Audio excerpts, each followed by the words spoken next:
Assalamualaikum warahmatullahi wabarakatuh. Saya Melikus Watun Hasanah, NPM 2014151019 dari jurusan Kehutanan, kelas A, Fakultas Pertanian, Universitas Lampung. Saya di sini akan mempresentasikan materi evolusi yang berjudul Evolusi Tipologi Pesisir Kawasan Kars di Pantai Watu Kodok, Kabupaten Gunung Kidul, yang ditulis oleh Hengki Nugraha, Ahmad Cahyadi, Efrianda Ari Ayuning Tias, dan Muhammad Abdul Aziz Ramdhani. Untuk isi dari PPT ini yaitu yang pertama pendahuluan, dan yang kedua metode, yang ketiga hasil dan pembahasan, dan yang terakhir adalah kesimpulan. Untuk yang pertama yaitu pendahuluan. Geomorfologi merupakan ilmu yang mendeskripsikan bentuk lahan dan proses yang terjadi di dalamnya dan menyelidiki hubungan secara spesifik antara bentuk dan proses dalam susunan keruangan. Objek kajian dalam studi geomorfologi adalah bentuk lahan. Kajian mengenai bentuk lahan tidak akan terlepas dari kajian genesis dan evolusi bentuk lahan. Genesis dan evolusi bentuk lahan dapat ditelusuri dengan mengetahui proses geomorfologi yang bekerja pada bentuk lahan. Proses geomorfologi yang bekerja pada bentuk lahan tidak hanya akan terjadi pada saat ini atau waktu lampau saja, tetapi juga dapat terjadi pada masa yang akan datang, walaupun tidak dengan intensitas yang sama. Kawasan Kars Gunung Sewu merupakan salah satu kawasan kars yang ada di Indonesia, di mana kawasan ini memiliki karakteristik kondisi geomorfologi yang khas. Berdasarkan struktur geologinya, kawasan ini merupakan hemoklin yang miring ke arah selatan. Selain kondisi geologi yang khas, kajian mengenai geomorfologi pesisir kawasan Kars Gunung Sewu sangat menarik untuk dikaji. Terdapat dua tipe tipologi pesisir pada kawasan Kars Gunung Sewu, yaitu yang pertama pesisir primer dan yang kedua yaitu sekunder. Tipologi pesisir primer yang terdapat di kawasan Kars Gunung Sewu meliputi volcanic coast, land erosion coast, structurally shaped coast, dan subaerial deposition coast. Sedangkan tipologi pesisir sekunder di kawasan Kars Gunung Sewu meliputi marine deposition coast dan wave erosion coast.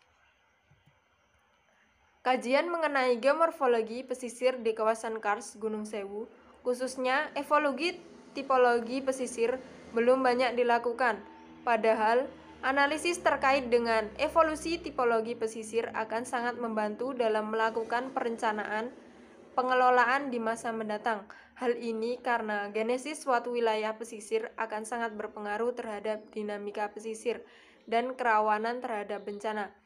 Dalam penelitian ini bertujuan untuk yang pertama yaitu mengetahui tipologi pesisir Pantai Watu Kodok, dan yang kedua yaitu melakukan rekonstruksi tipologi pesisir Watu Kodok Kabupaten Gunung Kidul. Next.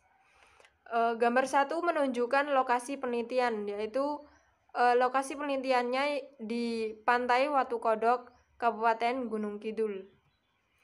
Yang kedua yaitu metode. Analisis evolusi tipologi pesisir Pantai Watu Kodok dilakukan dengan analisis bentuk lahan.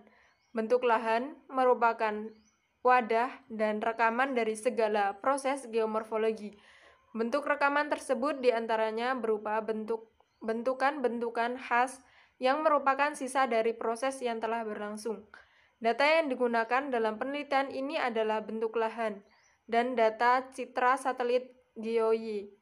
Data-data bentuk lahan diperoleh melalui observasi lapangan dengan pendekatan geomorfologi, serta pengukuran menggunakan sistem informasi geografis. Analisis data dilakukan secara deskriptif berdasarkan analisis geomorfologi. Analisis geomorfologi yang dimaksud dalam penelitian ini yaitu analisis keruangan bentuk lahan yang meliputi morfologi, morfogenesa, morfokronologi, dan morfoaransemen. Yang ketiga, hasil dan pembahasan. Tipologi pesisir yang terdapat di Pantai Watu Kodok, Kabupaten Gunung Kidul saat ini terdiri dari dua tipologi, yaitu yang pertama tipologi marine deposition coast dan wave erosion coast yang terdapat dalam gambar 2. Tipologi marine deposition coast menunjukkan gisik saku pada bagian teluk. Tipologi ini dicirikan dengan keberadaan material pasir yang merupakan hasil pengendapan oleh proses marin.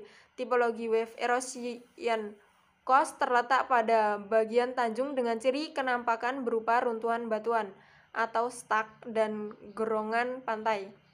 Gambar 2 menunjukkan tipologi pesisir wilayah penelitian saat ini, di mana terdapat 2 tipe tipologi, yaitu yang pertama marine deposition coast dan yang kedua yaitu wave erosion coast.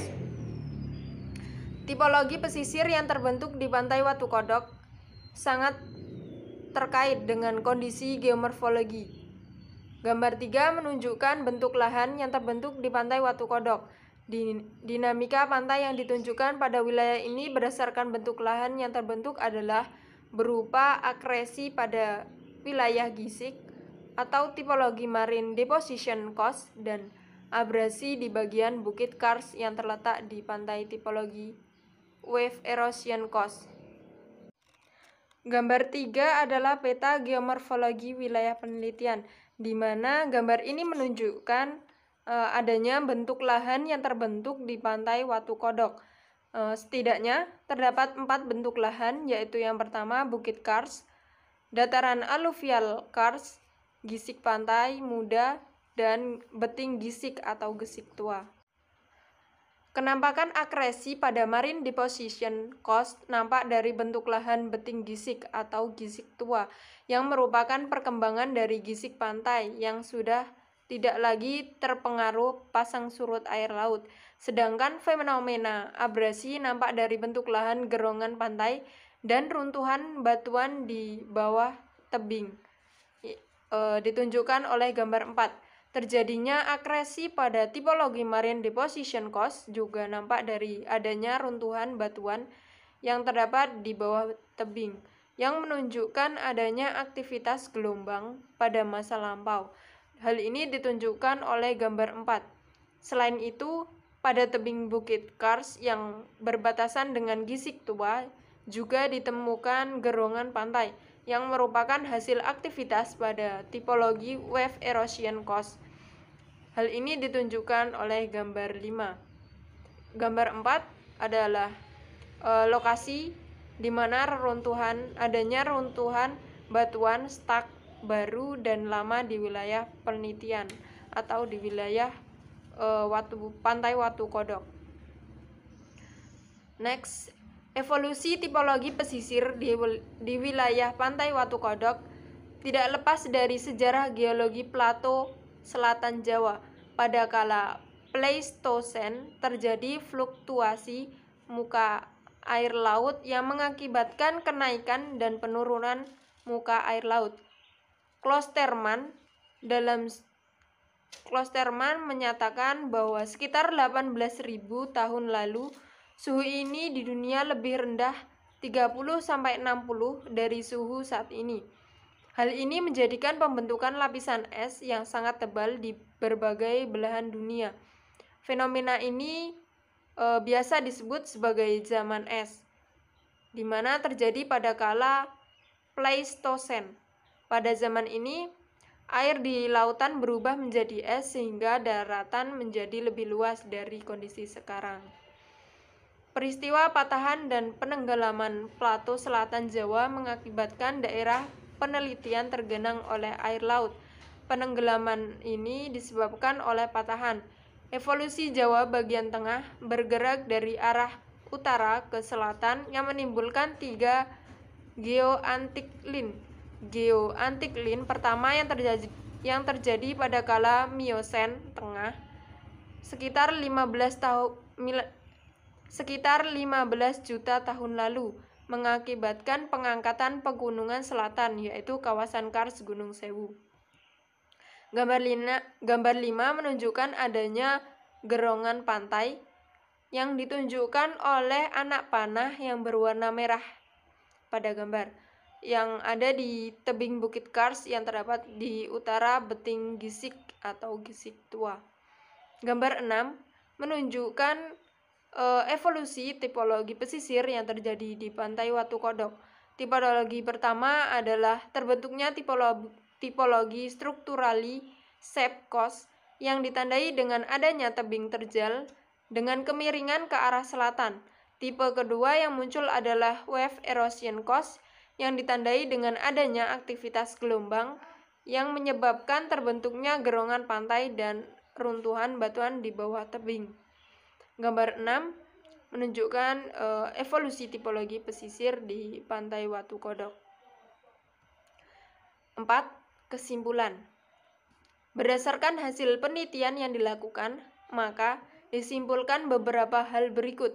Yang pertama yaitu tipologi pesisir di pantai Watu Kodok terdiri dari marine deposition coast dan wave erosion coast. Yang kedua yaitu evolusi tipologi wilayah pantai Watu Kodok dimulai dengan tipologi strukturali shape coast, kemudian berubah menjadi wave erosion coast, dan yang terakhir menjadi marine deposition coast. Baik, sekian presentasi dari saya. Terima kasih dan wassalamualaikum warahmatullahi wabarakatuh.